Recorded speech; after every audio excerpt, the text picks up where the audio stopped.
Jon Snow adalah salah satu karakter dari serial Game of Thrones yang merupakan adaptasi dari novel dengan judul The Song of Ice and Fire karya George R.R. Martin. Jon Snow merupakan round karakter karena si anak haram ini merupakan karakter yang kompleks dan semakin berkembang di sepanjang cerita. Di video ini, kita akan membahas bagaimana transformasi Jon Snow yang semula hanya seorang anak haram kemudian dapat menjadi pemimpin yang hebat di Seven Kingdoms. Di video ini juga akan kita analisis pelajaran apa aja yang dapat kita ambil dari gaya kepemimpinan Jon Snow yang harapannya dapat menjadi pengetahuan yang dapat kita ambil manfaatnya. Jon Snow yang memiliki nama asli Aegon Targaryen adalah putra Lyanna Stark dan Rhaegar Targaryen. Sejak bayi, Jon dikenal sebagai anak haram Ned Stark, saudara laki-laki Lyanna, dan dibesarkan bersama anak-anak sah Ned Stark di Winterfell. Asal-usul Jon yang sebenarnya dirahasiakan dari semua orang, termasuk Jon sendiri, untuk melindunginya dari King Robert yang sangat mencintai Lyanna. Jon bergabung dengan Night's Watch dan kemudian terpilih sebagai Lord Commander karena keberhasilan Jon mengambil alih komando pertahanan Castle Black dalam serangan Wildling yang dipimpin oleh Mance Rayder. Selanjutnya, karena keputusan kontroversialnya seperti mengizinkan Wildling memasuki New Wall untuk melindungi mereka dari White Walker, Jon dibunuh dalam pemberontakan, namun dapat bangkit kembali dan membebaskan Jon dari sumpahnya sebagai anggota Night's Watch.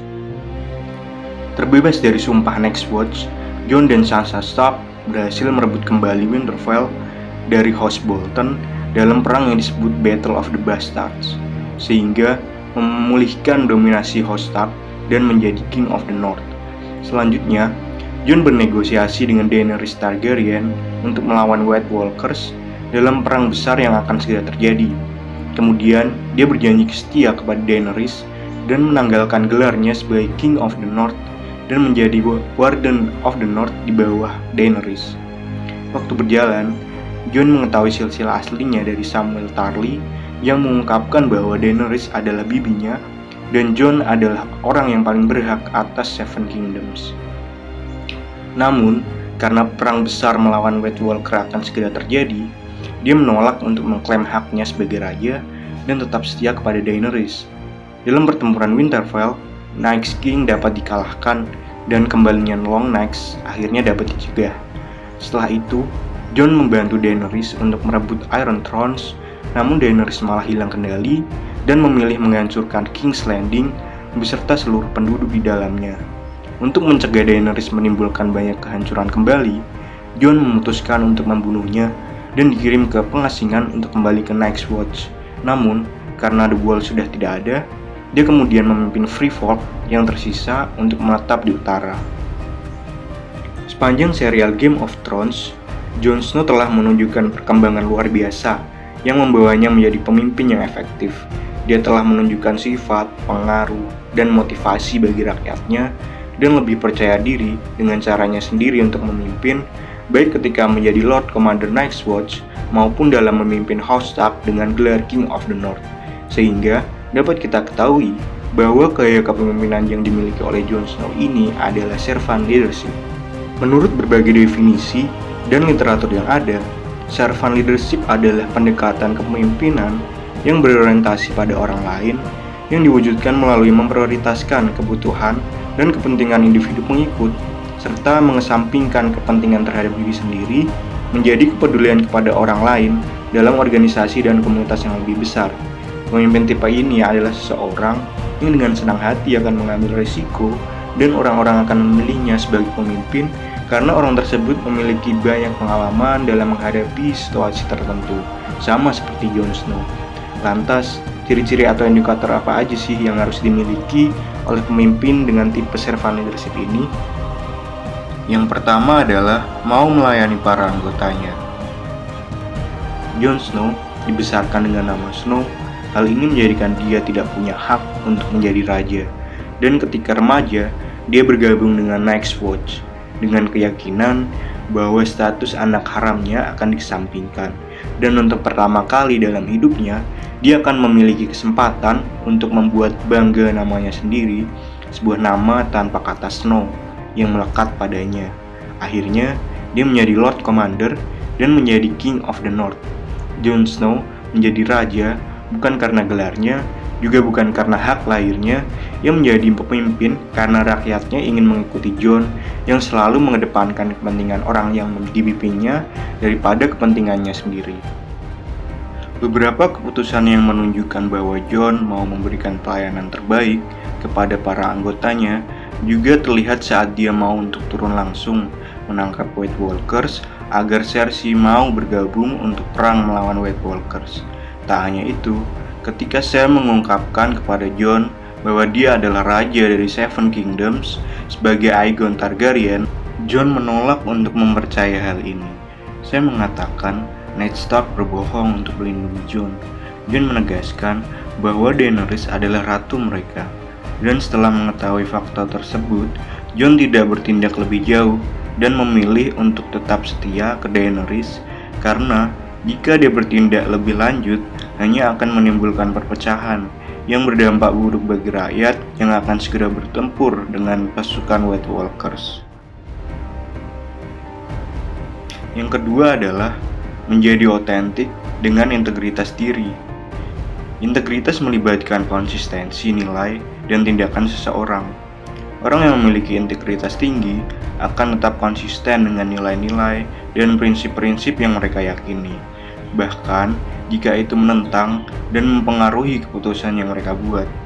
Setelah menyelesaikan pelatihannya, Jon dilantik ke dalam Night's Watch dan bersumpah di depan Weirwood di sisi utara The Wall. Dia ditugaskan sebagai pelayan, bukan sebagai seorang Rangers.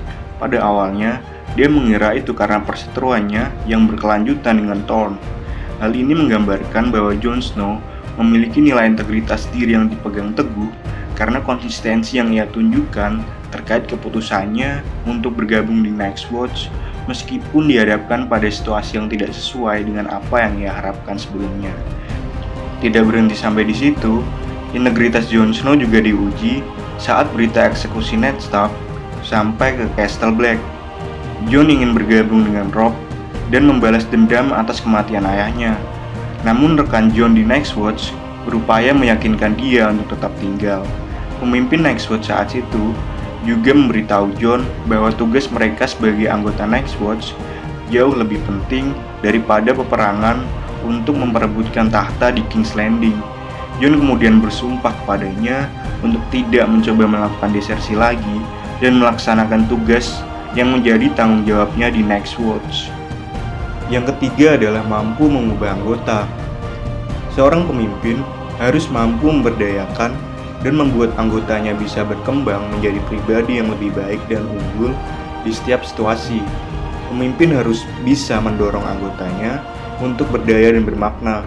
Pemimpin harus senantiasa memiliki banyak cara untuk mendistribusikan semangat ataupun pengetahuan untuk keberhasilan, baik itu sifatnya praktis maupun filosofis.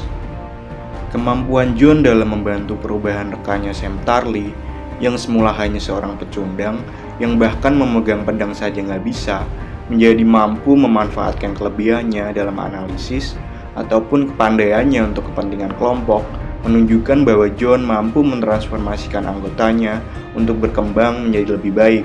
Hal ini juga terlihat ketika Jon mampu meningkatkan mental para anggota Night's Watch dan memimpin mereka dalam situasi sulit saat serbuan wildlings. Jon mampu mengambil alih komando pertahanan Castle Black dan rela mengorbankan dirinya untuk menghentikan Mance, yang pada akhirnya membuat dirinya terpilih sebagai Lord Commander of the Night's Watch yang ke-998.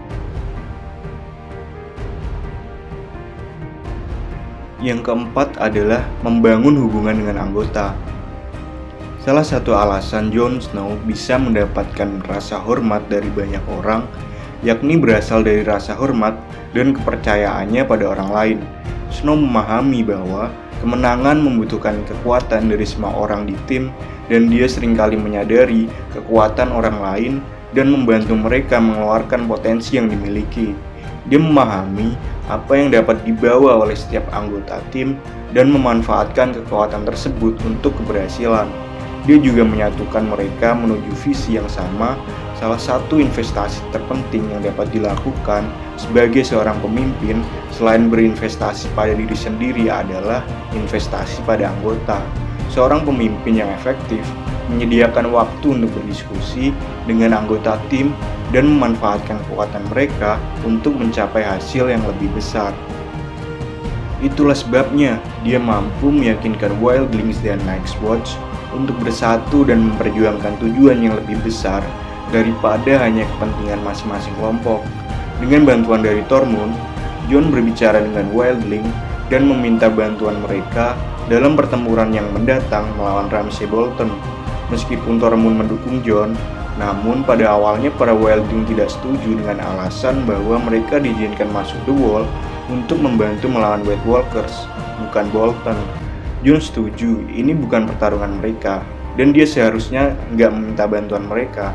Tapi Jon menjelaskan bahwa jika Ramsay menang, Ramsay akan memusnahkan mereka semua. Tormund rela membela Jon, mengatakan bahwa Jon mati demi kepentingan Wildling, dan jika mereka tidak membantunya, mereka adalah pengecut. Wildling setuju setelah Wun-Wun seorang raksasa berdiri dan berkata Snow membenarkan kesetiaannya. Kemampuan Jon dalam membangun hubungan juga terlihat ketika mencoba untuk meyakinkan Lyanna Mormont untuk membantu mereka dalam perang melawan Bolton.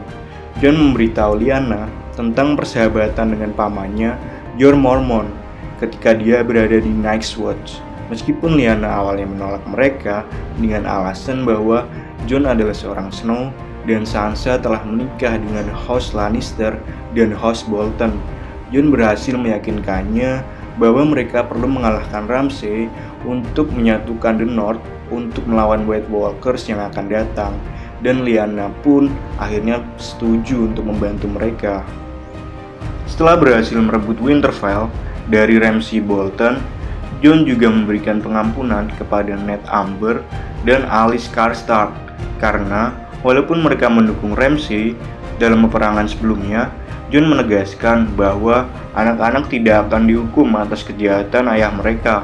Meskipun banyak yang menentang keputusan tersebut, Jon menegaskan keputusannya sudah final dan memanggil mereka untuk menegaskan kembali kesetiaan mereka kepada House Stark. Mereka menuruti dan berlutut di hadapan Jon. Jon berkata bahwa kesalahan masa lalu tidak penting lagi. Yang penting adalah bagaimana mereka dapat berhasil dalam tujuan yang akan datang. Yang kelima adalah bertindak secara moral dan etis. Seorang servant leaders juga menggunakan prinsip moral sebagai panduan dalam memimpin dan mengambil keputusan. Sikap dan perilakunya didasarkan pada nilai moral yang dianutnya sehingga mereka akan selalu bertindak adil dan benar. Tidak hanya berfokus pada memegang kendali atau mempengaruhi timnya untuk melakukan sesuatu, pemimpin akan berusaha memberikan teladan atau contoh yang baik kepada anggota timnya. Teladan ini ditunjukkan melalui sikap, perilaku, serta pengambilan keputusan yang adil dan membawa manfaat positif bagi seluruh anggotanya. Sama seperti Jon yang akan berdiri teguh dan keras kepala ketika tahu mana yang benar dan salah, apapun resikonya. Seperti ketika Jon menolak berjanji kepada Cersei saat diminta untuk netral setelah perang melawan White Walkers selesai, dan malah mengatakan bahwa dia tidak bisa melayani dua ratu dan mengungkapkan kepada semua yang berkumpul bahwa dia telah berjanji untuk mendukung Daenerys. Hal ini tentu membuat semua yang dilakukan agar pasukan Lannister bergabung dalam pertempuran melawan White Walkers sia-sia. Daenerys dan Tyrion pun menyerang Jon karena tindakan kelirunya. Tyrion berpendapat bahwa belajar sedikit berbohong mungkin merupakan suatu hal yang bijak. Namun, Jon menanggapi dengan argumen bahwa jika semua orang mengucapkan janji palsu dan tidak ada yang mau mengatakan kebenaran, maka perkataan semua orang tidak lagi berguna, sehingga tidak ada lagi jawaban yang dapat dipercaya, yang ada hanya kebohongan semata, dan kebohongan tidak akan membantu mereka memenangkan pertarungan yang akan datang. Yang keenam adalah memiliki nilai dan tujuan. Seorang servant leaders dalam setiap keputusan yang diambil harus mampu selaras dengan nilai dan tujuan yang ingin dicapai, meskipun hal tersebut sangat sulit dilakukan. Dengan membiarkan Wildling masuk The Walls, Jon mendapat kritik keras bahkan dari teman terdekatnya. Namun tujuan Jon sebenarnya adalah menjaga agar Wildlings tidak menjadi tambahan pasukan bagi White Walkers. Jon menunjukkan bahwa setiap wildling yang tersisa di sisi utara tembok akan dibunuh, kemudian dibangkitkan, dan menambah pasukan White Walker sehingga terus bertambah. Sikap ini juga ditunjukkan Jon saat melepaskan gelar King of the North agar Daenerys mau membantunya dalam perang melawan White Walkers, serta di akhir cerita, agar mencegah Daenerys menimbulkan banyak kehancuran kembali, Jon memutuskan untuk membunuhnya dan dikirim ke pengasingan untuk kembali ke Nightwatch. Namun, karena The Wall sudah tidak ada, dia kemudian memimpin Free Folk yang tersisa untuk menetap di utara. Keputusan tersebut diambil bukan untuk kepentingannya sendiri, namun untuk kepentingan bagi seluruh orang.